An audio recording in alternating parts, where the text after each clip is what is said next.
fundamentally, it's your academic ability. First and foremost, business schools want to know that you can cut it, that you have the intellectual ability to handle their rigorous curriculum. So they're going to look at your GMAT and they're going to look at your GPA. And they'll look at it in tandem.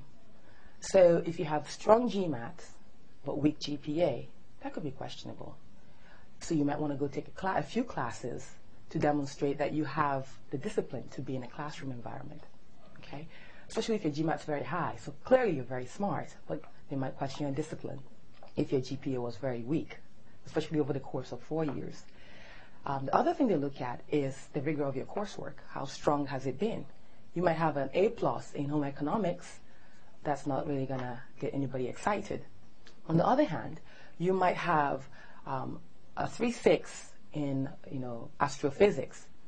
That makes sense. They can see the rigor of the curriculum. So they do pay close attention to the school's reputation and the rigor of your undergraduate education. And then once they've looked at your academic component, can you cut it? Then they're going to look at your leadership. And if you think about leadership, you have to think about it in terms of your 3 C's of leadership. It's your college leadership, it's your community service leadership, and it's your career leadership. Consistency is key in this process.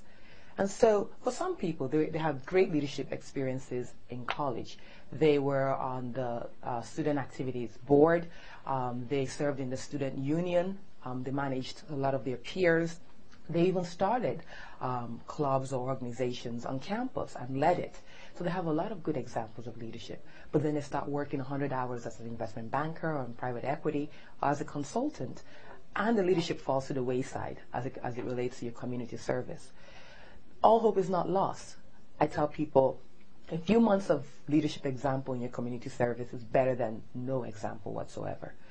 And more than that, if you spend a lot of time at work, look for opportunities within your organization where you can create impact and lead, even outside of your formal work role. And then the 3rd C of leadership is your career leadership. Are you on an upward trajectory? Are you creating impact? It's really about impact. So schools care less about your job title and more about what you've delivered. Have you helped the organization think differently about anything? So leadership is key. And then finally, the 3rd category is uniqueness. What stands out about you? It's really about, at the heart of who you are, what is your brand and what stands apart? Are you somebody who loves an international environment? So we have clients who are bankers or private equity or engineers. That's part of their brand, but that's not the whole story. At the heart of hearts, they love travel. They love different cultures. They're very global.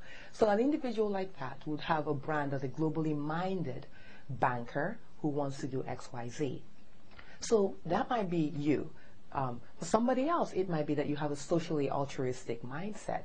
You're always looking for opportunities to invest in other people, in an organization, in non-profit organizations, etc.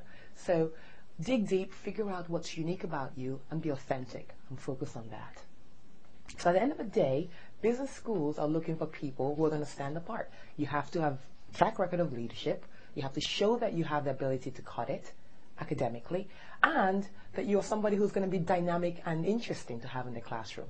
At the end of the day, they want 800 or 600 people, or in the case of Stanford, 300 and something people, who can be invested and fun and interesting to have at their school.